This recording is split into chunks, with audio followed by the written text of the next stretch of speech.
Balik lagi ke VIP Mindset episode 1.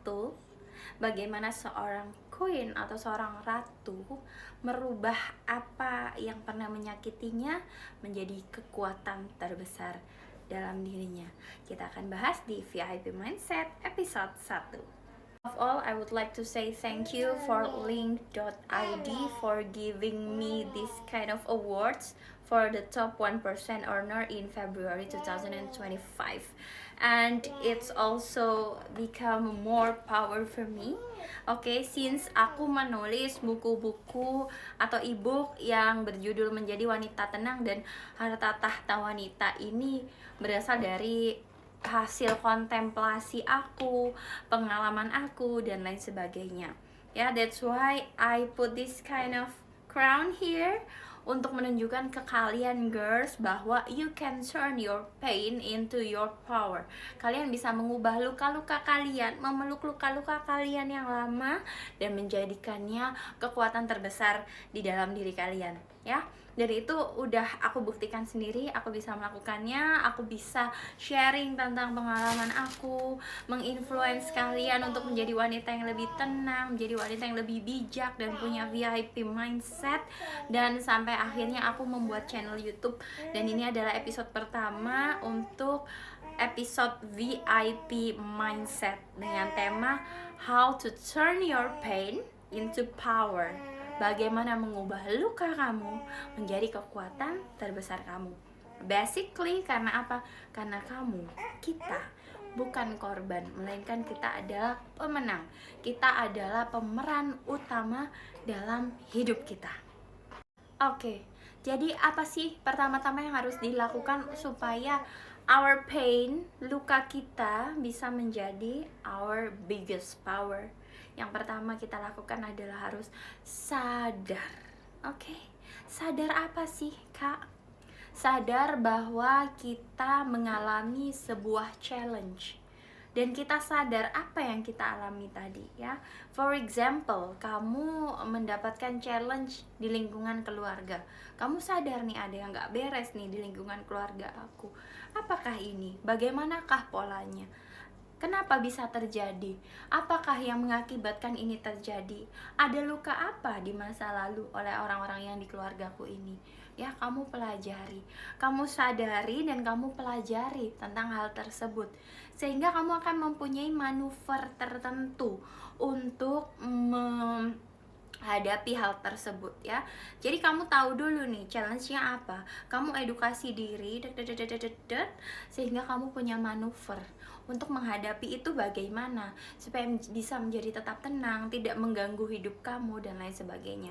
Because kalau kamu berada di lingkungan yang nggak baik ya buat diri kamu, baik itu lingkungan keluarga, pekerjaan, relationship, marriage, whatsoever, kalau lingkungan itu sudah tidak baik, dia akan memberi impact dan mengganggu kehidupan sehari-hari kamu.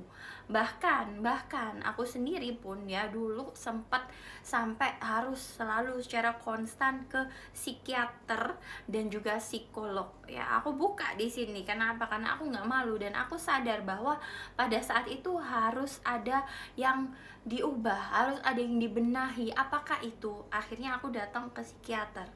Ya, ternyata aku mendapatkan diagnosa seperti ini. Aku datang ke psikolog, mendapatkan advice seperti ini. Bahkan dulu psikolog aku itu menyadarkan aku dan mengencourage aku untuk sekolah lagi atau mencari kegiatan lain yang membuat aku tuh lupa sama trauma-trauma aku di masa lalu. Sehingga ketika aku harus sekolah lagi, akhirnya aku sekolah S2 ya. Aku tuh ibu 3 anak tapi aku tetap semangat belajar ya, sekolah S2 ya. Itu sambil hamil dede anak aku yang terakhir, itu aku sambil nulis tesis, sambil UAS, sambil sidang. Itu aku habis lahiran ya, baru lahiran tuh aku langsung sidang. Itu karena apa? Karena aku didorong sama psikolog aku. Beliau ini memang nggak mendorong aku secara langsung kayak kamu harus sekolah atau apa, enggak, tapi beliau ngasih advice kamu harus mencari kegiatan untuk mengalihkan ingatan kamu dari trauma-trauma agar tidak mengganggu aktivitas sehari-hari kamu.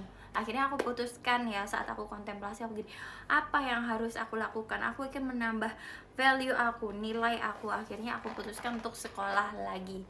Dan pada waktu itu memang aku mampu untuk sekolah lagi. Aku punya kebebasan waktu dan kebebasan finansial. Karena waktu itu aku punya usaha ya, punya bisnis, jadi aku nggak kerja 9 to 5 gitu, dan ada uang juga waktu itu ya.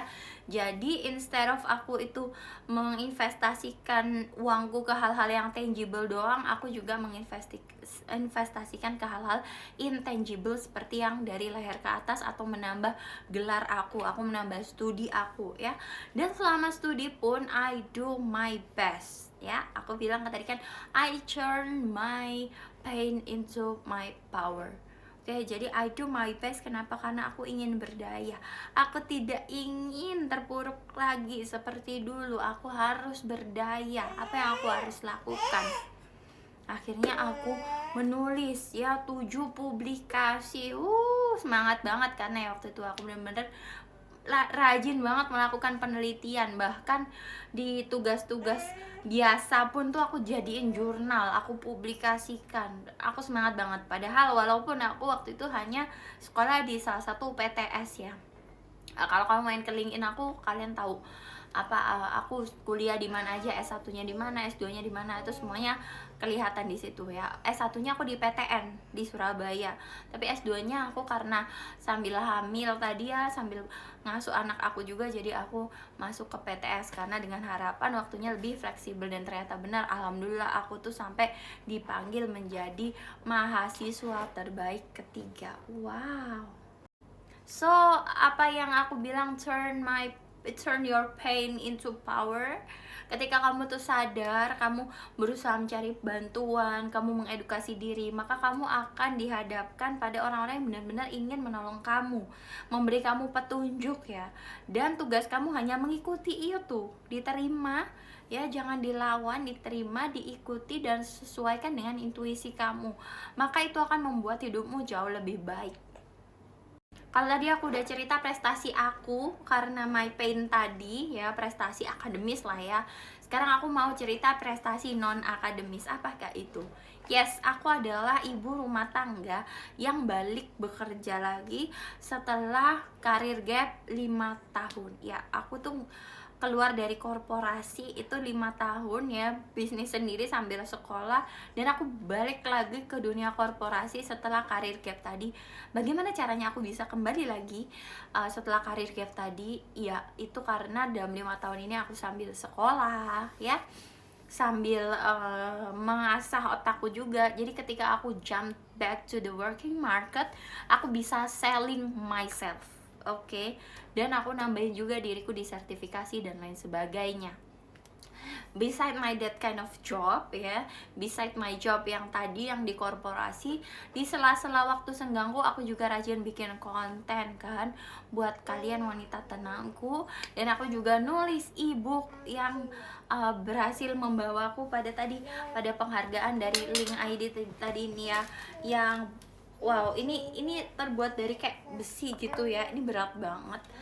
Dan oh my god, I'm so like, I'm proud of myself ya. I'm a mom of 3 and I can turn my pain into my biggest power. If you are wondering what kind of pain that Kak Baby ini have already lalui gitu ya, kalian you can shortly jump to Google and googling my name, and you can imagine what I've been through and make me this kind of me, and I'm proud of myself. For me, I am not a victim. For me, I am a hero. That's why I'm here for you guys. So, in this VIP Mindset episode 1, Turn Your Pain into Power, I've already tell you guys my story, and I hope that you can pick the ripest fruits from this story, that I believe that you girls will also be able to turn your pain into your strongest power. Okay? And kalian tuh masih bisa berdaya dengan imut seperti ini ya. So don't forget to always stay imut dan stay beautiful whatever happen in your life. Thank you for watching. See you when I see you. Bye bye.